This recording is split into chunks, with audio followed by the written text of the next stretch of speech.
Hello, this is Paul Glassman. As you can see on the slide, I'm at the University of Pacific School of Dentistry in San Francisco, and very happy to be here to be able to provide you some information about this idea of expanding the health services in Head Start, particularly oral health services, using something we call virtual dental homes. So just a framing of what we're going to try to do today. This is actually a national issue, and it's an opportunity for Head Start centers across the country to be able to improve the way that oral health services and the oral health of children that are being served in Head Start is delivered. But we're going to do this today through a California case study. So we're going to be talking about what's happening in California as an example of a state that's in some sense taken the lead in doing this, and give you a sense, if you're not in California, if you are in California, what can be done right now, and if you're not in California, what can be done maybe with some policy tweaks depending on which state that you are in. So to start off, the objectives of what we're trying to accomplish here is by the time we're done, we would hope you'd understand the potential for improving oral health and Head Start programs using this thing we call virtual dental homes and telehealth connected teams. That you'd understand something from the perspective of a health center, how health centers can help meet their mission and expand services using these virtual dental homes, and then explain the role of the Head Start agency in supporting and making these systems work. So start out with just this big national, a couple slides of big national data, which is, this slide is showing the way dental services are being utilized in our country, and it's showing the number of people in various age groups that are actually getting dental services on an annual basis. So we call this getting regular dental care. And it turns out it's not that many people. It's actually less than half the children in the country. That's about 47% of children actually have even an annual dental visit. So less than half the children are even getting dental care on an annual basis. Only 43% of seniors and only about a third of working age adults. And it's even worse when you look at low-income children, which of course is the group that's being served in Head Start. With low-income children, it's only about a third of low-income children that have any kind of regular dental care. So clearly the message there is that most children that are being seen in Head Start programs across the country are not getting regular dental care, and we really need to think about ways of improving access to dental services and therefore improving the health of these children if they're to grow up leading healthy lives and be able to pay attention in school and not miss school and all the other consequences of neglected dental disease. You know, one of the great things that's happening is that we have a bunch of new tools available in the dental profession now that didn't exist when, for example, I was going to dental school. These are all tools that allow teeth that are beginning to have decay to have something we call remineralization, caries arresting medication, sealing caries. I'll tell you a little bit more about each of these things. So we have something called fluoride varnish, which is a sort of thick solution of fluoride that can be painted on teeth to stop the beginning process of decay. We have something called silver diamine fluoride that can actually arrest decay once it's already started. We have something called dental sealants, which are these plastic coatings that can seal the grooves in teeth to keep potential decay surfaces from decaying. And now we have something called interim therapeutic restorations, where even a tooth where the decay has already begun can be treated by a dental hygienist in a Head Start center using simple portable equipment with no anesthetic, no drilling, no shots, and that tooth can be put into a holding pattern for long periods of time. So these are all new tools and new methodologies that are available to the dental profession that didn't used to be, that can make it so a lot of children can actually be kept healthy on site in a Head Start center that used to have to make a trip to the dentist in order to be able to get any kind of dental treatment for their even beginning conditions. We talk about the ingredients that would make a population and make a delivery system like this work. So one is you have to have a way of delivering services in community. This is we call on-site care, actually bringing services to where people are. You know, the old idea about dental care was any kind of dental care had to be delivered in dental offices, so people had to make a trip to the dental office to get dental care. Now we know that actually most children, particularly young children, most children could actually be kept healthy on-site at a Head Start center, which is a huge difference from the way it used to be when parents who have difficulty taking time off work or getting to a dental office, and even dental offices who don't want to accept people on low-income Medicaid programs. Now, on-site services keeping most people healthy is a really big deal. Supporting that would be some kind of payment system that actually pays for services delivered on-site that would support the idea of paying for improving the health of children, not just doing stuff to them in a dental office. And finally, all of that being supported by the latest science. So you put those three things together. I mentioned a few minutes ago some of the relatively new science that's available and new treatment methodologies, and that's all what led us to develop this thing we call a virtual dental home.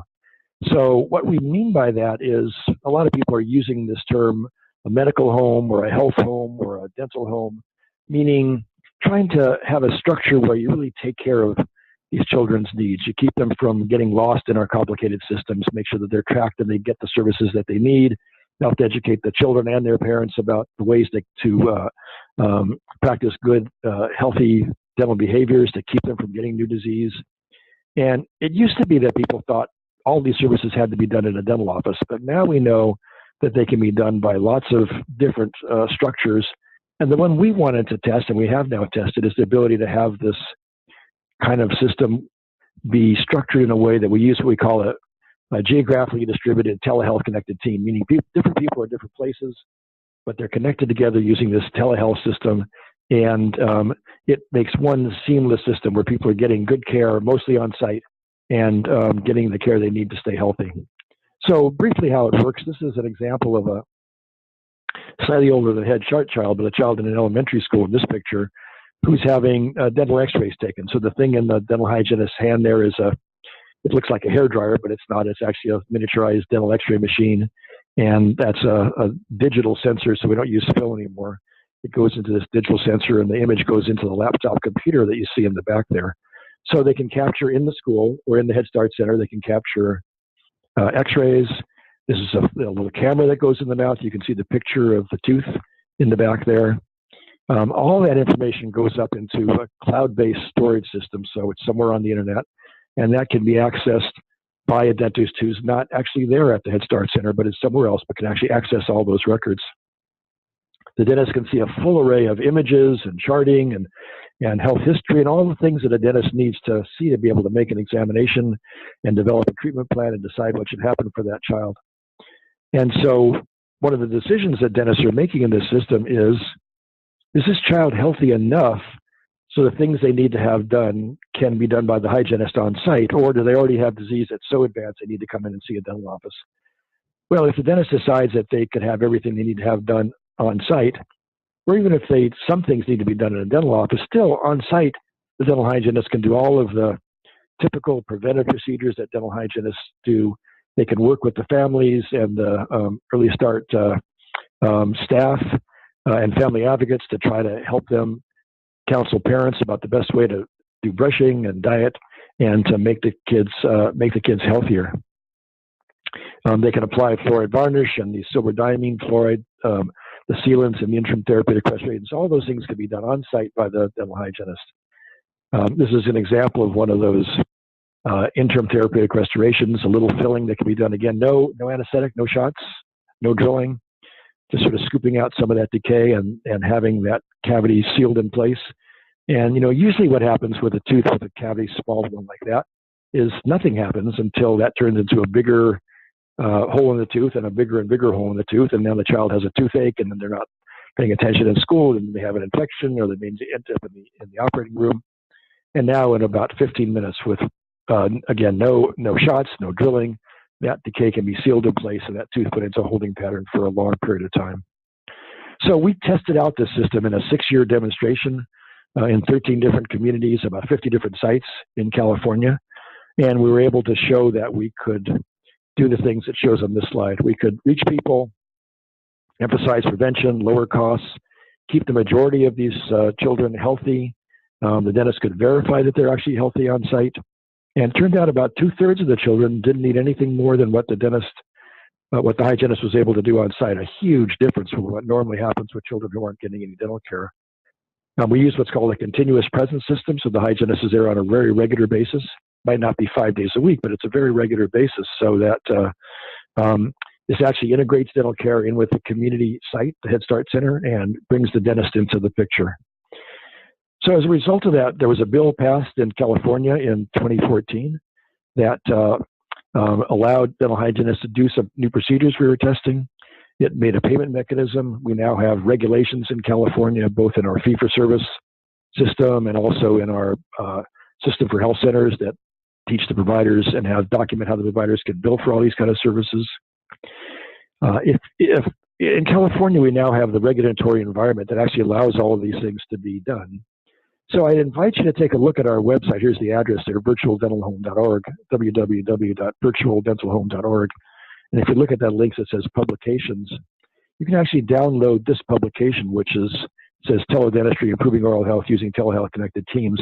And this has a lot of the background about the system in it. And also, if you're in a state where the state doesn't have quite the same regulatory rules in place, some things that you might be able to help advocate for to make the regulations or to tweak some regulations to be able to make this actually doable in your state.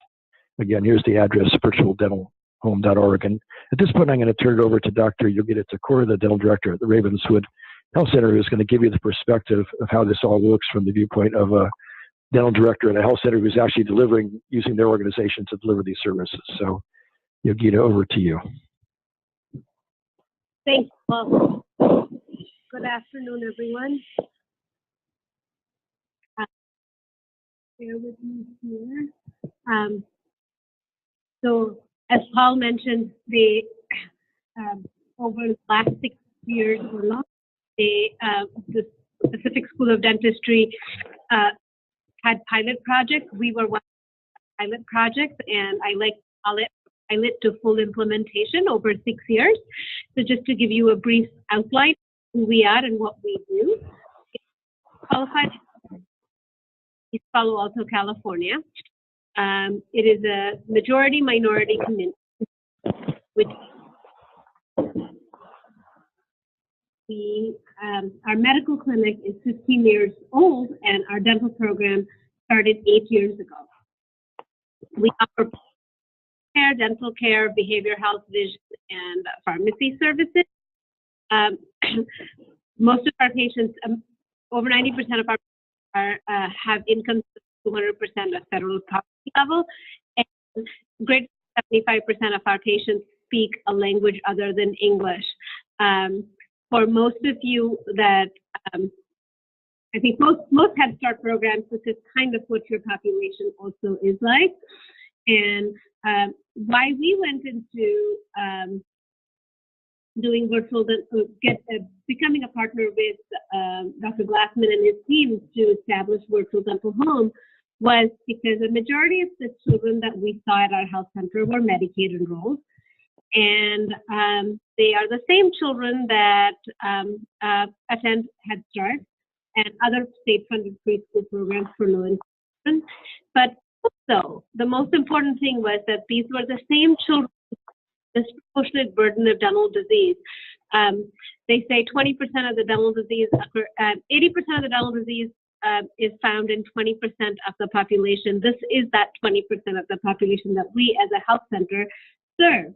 And our mission is not only to work with the families that come into our health center, but also to have a healthier cohort. And that's how Virtual Dental Home concept aligned with our mission for us to go in and partner with Dr. Glassman's team and with IHSC. And we all know, you all know this better than I do, that children at the Head Start centers do not have access to dental clinics for various reasons. A lot of the forms that are required to be filled, I know a lot of you and your staff spend a lot of time trying to say what Virtual Dental Home allows us to do was to allowed the children to receive services in their classroom. Parents didn't have to miss work. It was taking away the barriers. It was a program that aims at improving and maintaining oral health for children. And it's not dependent on going to see a dentist. The dental team comes out and visits you in a familiar surrounding. So besides the actual dentistry, taking x-rays, photos, doing a cleaning and applying fluoride, doing simple fillings and sealants, we also built in the components of parent education and staff education. We felt that if the children were getting the services, that alone is not enough. The parents have to also, over time, be exposed to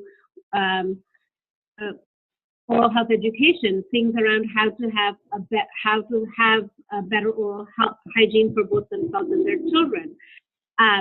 Staff education, because we also felt that if the staff was not on board, if they didn't understand the why behind the virtual dental home, we could not be very successful in partnering with implementing the program. And also, establishing a dental home. As long as the child is enrolled in the Head Start or the preschool program, they get continuous preventive dental services as recommended by the dentist who reviews their records.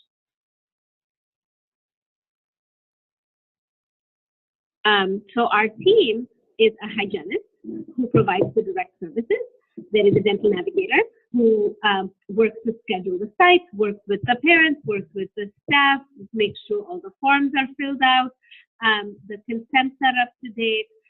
We have all the information we need about the child and the family, navigates the families to make the dental appointments, as in if the child needs follow-up dental treatment at a dental office, that they will help make those appointments, help families with, if their insurance lapses for some reason, help them get signed up again, and then follow up and track treatment completion. And of course, shares all this information with the FA or your managers your health managers at your program, because you need all that information for your VIR reports as well. And as a dentist, we review charts and make treatment recommendations, and I personally oversee pretty much the operations of the virtual dental home at Ravenswood as well.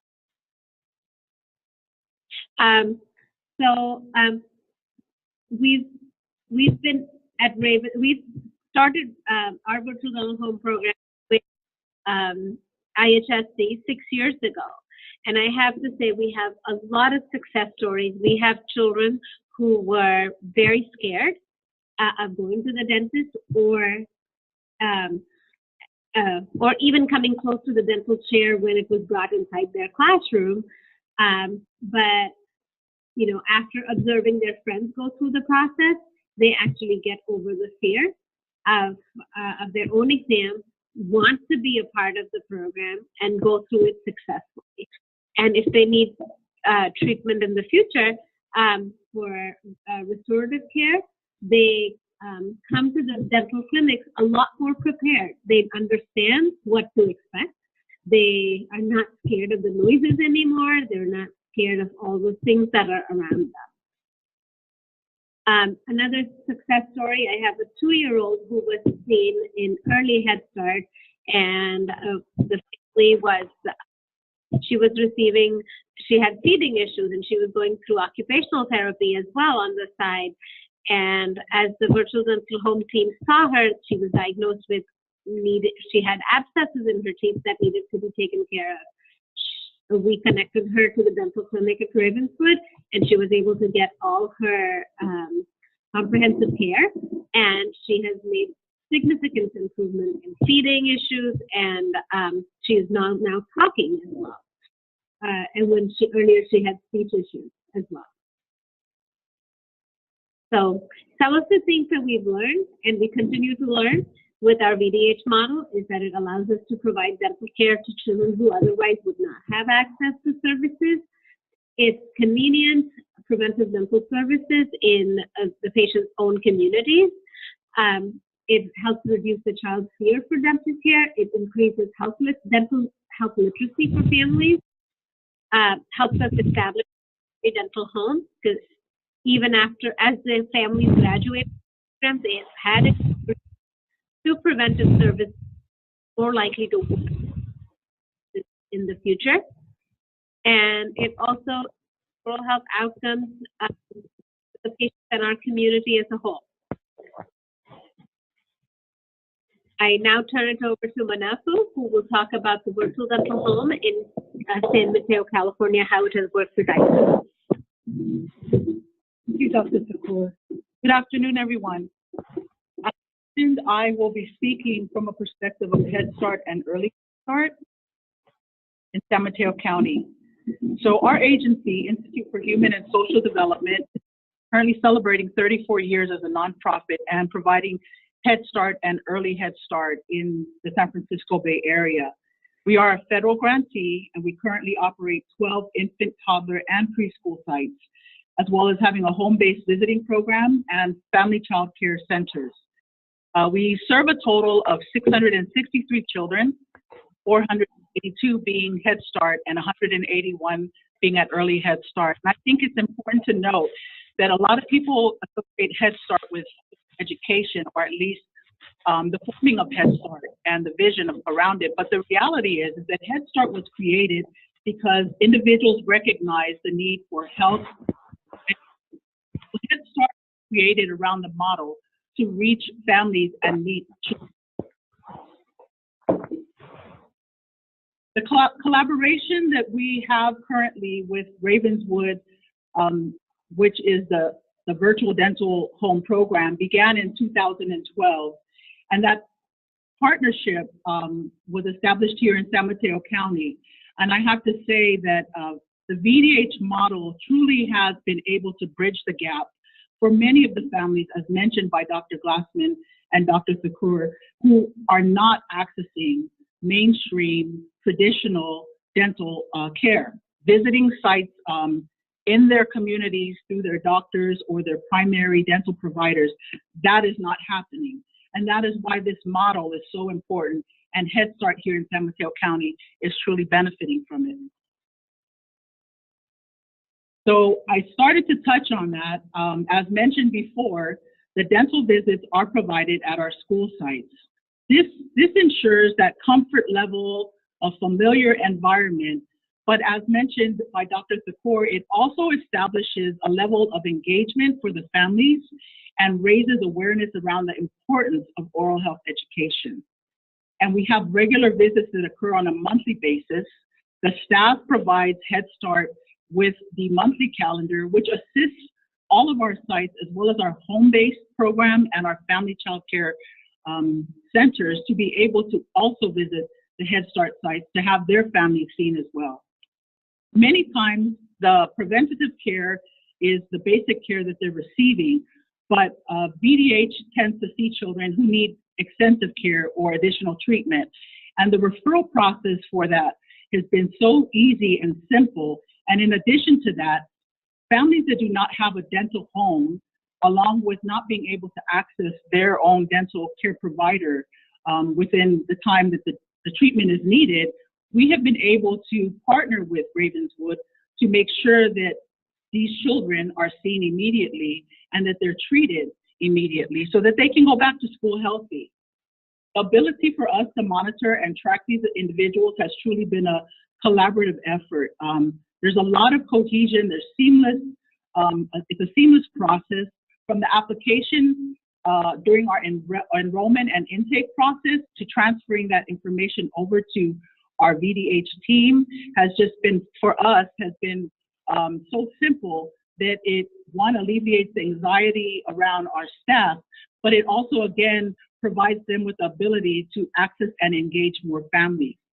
The educational workshop has been very beneficial for our families during their socializations, their parent meetings, and also when we have our parent nights or we're meeting with the board to make sure that they're aware of all of the services that are provided by VDH. Just recently, we had educational workshops provided by VDH, and they were very well attended, and a lot of people walked away really feeling the importance and understanding oral health care much better, and that came from VDH. When we talk about bridging the gap, I wanted to mention, as noted by Children Now, in San Mateo County, there is one dentist per 606 children. I know that seems like a daunting number, but the reality of that for us as a Head Start site is the mobility and the access that the VDH model has provided has allowed us the opportunity to really achieve the goal of lessening that gap and closing it, because If we do not provide the access at our Head Start school sites, these children will not be seen. I know that you've heard that through the two presentations before me, but allowing them to have access and the simplicity of having it at the Head Start sites really has been the success of this program for our Head Start agency. In addition, our family child care and home-based children have customized visits that have been catered to them and their families to meet their schedules. Our families feel more engaged because of the convenience, and that alleviates the anxiety of, one, the financial and the cultural barriers, and families not worrying about transportation or having to schedule several of their children, because sometimes we have siblings at different sites. They're able to have all of their children seen at one site during the day while they have their children at school with us. I think one of the biggest additions for us most recently has been with the VDH team pediatric focus, which is also assisting our efforts in meeting the Head Start performance standards, where children that are now 1 year of age have to actually have a dental exam and no longer just a dental assessment. And I know that this has been a barrier that's been resonating through many of our Head Start sites. So VDH is now able to assist us in addressing and assessing those needs. I wanted to share this quote because this was reported, because as I mentioned, there's an economic savings through this model of preventive oral health care. And it also counters a lot of the insurance costs due to the delayed treatment. We get to see them early, and so this preventative care continues to combat a lot of these issues. How can you bring VDH to your agency? Well, we have a lot of local oral health coalitions. For example, First Five, or here in San Mateo County, we have Sequoia Health District. You want to be able to connect with your local partners to see how you can, how they can join your efforts in bringing virtual dental home to you. You want to contact your local health clinics to explore partnerships with them as well. And you also want to see what hospitals, maybe potential funding opportunities with them, and other local health foundations. And as mentioned before, legislation 1174, you want to support legislation that stand behind this teledentistry model. So these are examples of VDH's reach from a Head Start perspective. So when the children are in the program, every child at Head Start qualifies for VDH services. They are engaged when they're doing their enrollment and their intake. They're provided and assisted in filling out the application. Every child, especially if a child has not had a dental exam within the past 6 months, or even if the child has never been seen by dentists before, they are then seen by VDH. Dental exams include teeth cleaning, pictures, and x-rays, and the ease of it for the children makes it fun for them. Our dental hygienists, in partnership with our Head Start staff, they walk through the exam results with the family so that they can get a better understanding of what's the next steps if they need treatment. And if they don't, let them understand that their children are healthy. The dental treatment provided at the school are only with temporary fillings, dental cleanings, and sealants for small activities. But as mentioned before, if they have big cavities or infections, they are then referred to their primary dental provider, or we do a referral to Ravenswood Family Dentistry if they do not have a dental home or if they're not able to be seen immediately. And regardless of insurance status, VDH continues to support these efforts of ensuring that these children receive a proper and preventative exam at the Head Start school sites. So that is a snapshot of what happens at our Head Start sites in collaboration with Dr. Glassman and Dr. Thakur. And I think it's a perfect example, considering the climate that we're in, of how partnerships really strengthen meeting the need of our communities. A lot of people don't talk about oral health care and connect it to your medical well-being. A lot of times there's a disconnect.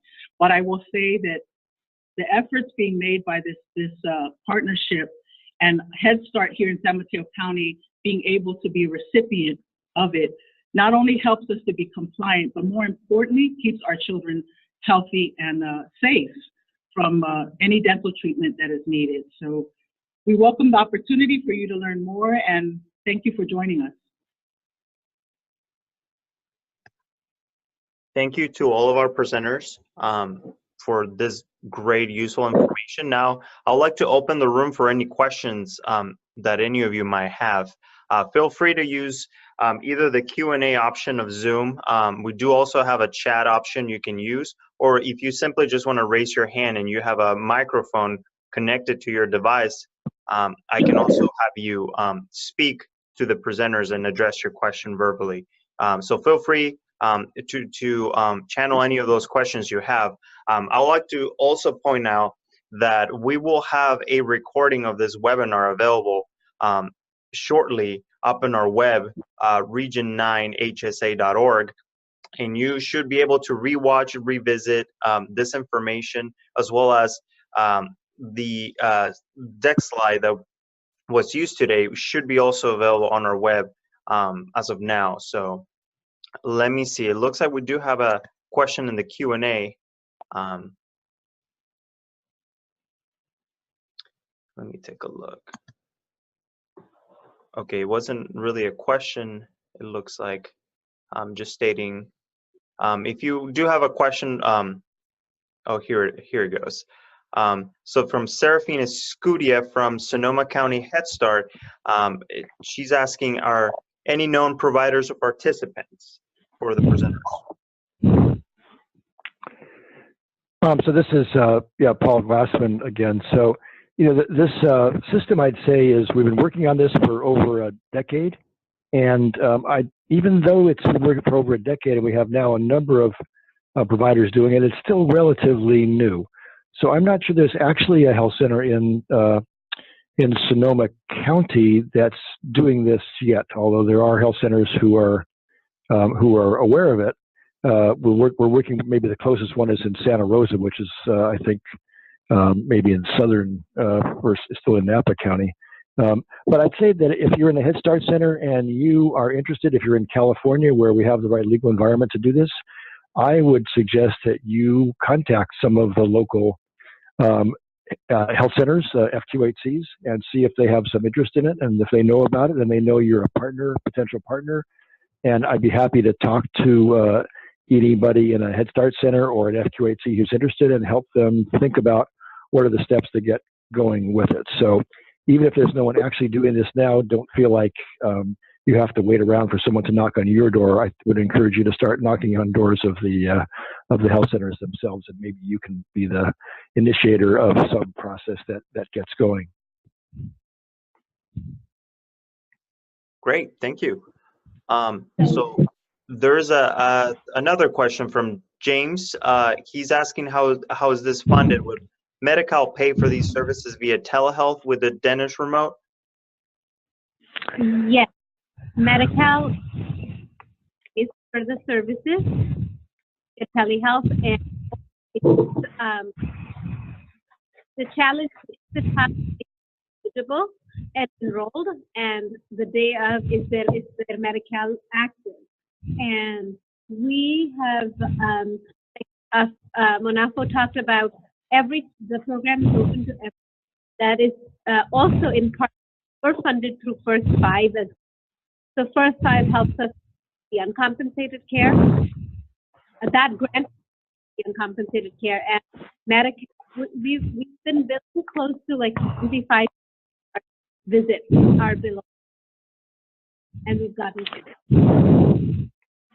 And I would just add to that what Dr. Thakur said, that yes, that the law that was passed in 2014 with now the regulations in place does allow the health center and even private practice dentists to bill for dental services that are performed using telehealth technologies. However, what I think the second part of what Dr. Thakur said is really important about the need for some additional funding, either through some kind of grant or some other mechanism, because this style of performing dental care is pretty new, and it's somewhat different than the traditional way that dental care is delivered. And our finding maybe it won't be this way forever, but our finding right now is that a lot of health centers and dentists who are interested in doing this, they need training. They need technical support. They're just not used to doing things this way, and they need some help to get going. So most of the health centers that we're working with right now have some kind of grant funding to help pay for the technical support and the training.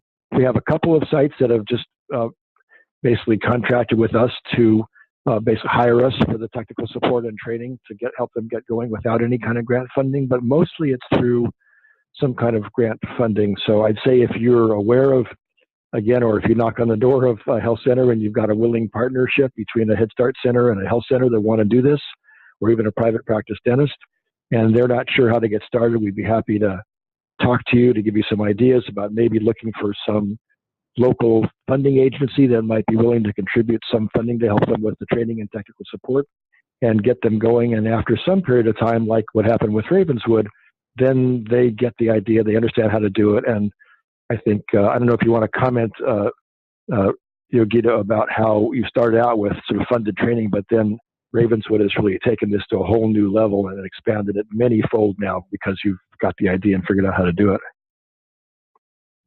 Sure. Like for us, the key to get started was the availability of the first 5 grants, and the idea of what fund our idea of patient health and improving the health of the community, and the shared vision that VDH made it possible. We started with IHSC. A part of IHSC, not all sites, just a part. We picked 5 start-based programs, and those sites were picked based on, where the children had the most difficulty getting dental services, for referral services, and also sites where IHSC was struggling the most in getting a documentation back for the VIR. And, we learned from what we did the work the first year, we learned, and then we expanded further.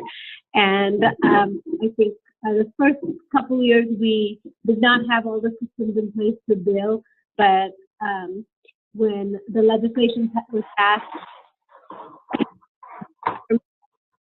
we were able to bill for the services. We now are in 9 different programs. We work at Head Start, we work in early Head Start programs, we work at the shelter, out of a medical therapy unit, out of a total of 35 sites. And we've really been able to expand because we've been able to build, we've been able to learn from the program and improve. Great, thank you so much for your answer. We do have another question. Tena, I believe. She's asking, she's stating we're a home-based program, early Head Start, and she's asking, have you tried this model in the home?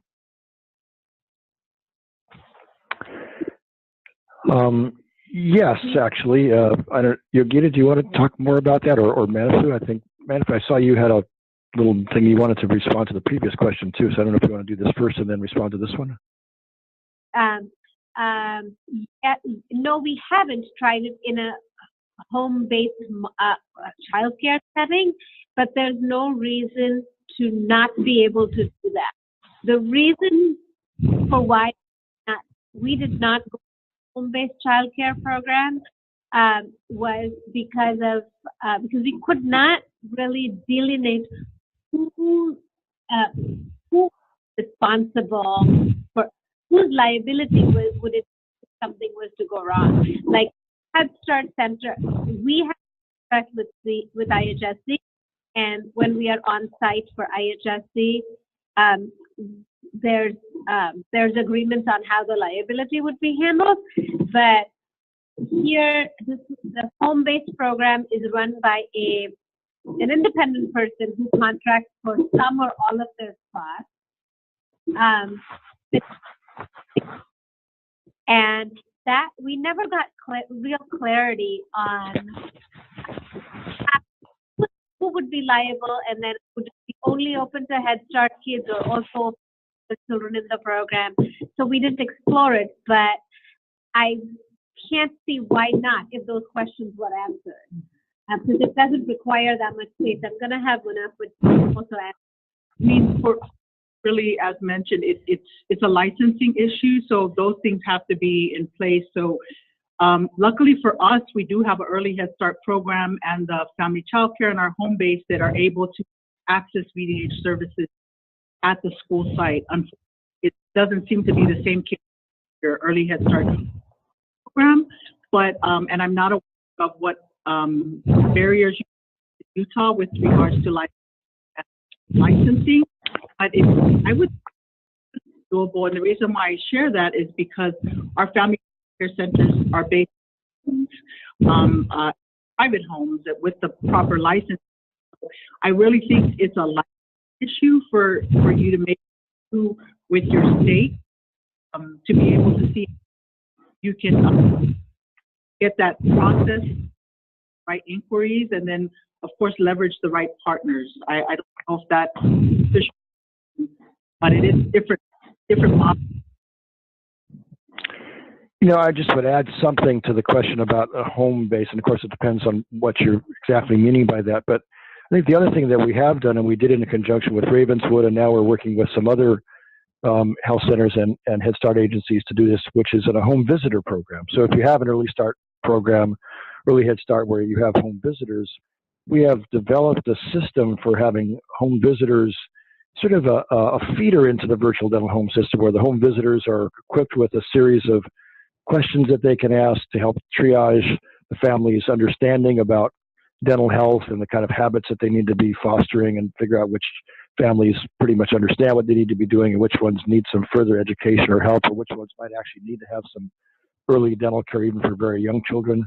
We're now in the process of working with a company through a grant to develop a smartphone or tablet-based app that the home visitor is going to be able to ask some questions, put the data right into the app, and have it come out with a next step plan of action, and feeding into the database that the Head Start agency can use. So that'll be available later this year, probably in the fall, and it's going to be something that we would make available to people in various states. So stay tuned. I think our ability to be able to support home visitor programs is going to even increase as time goes by, because it seems to me it's an important, not to forget the very young children who might be in home visiting programs.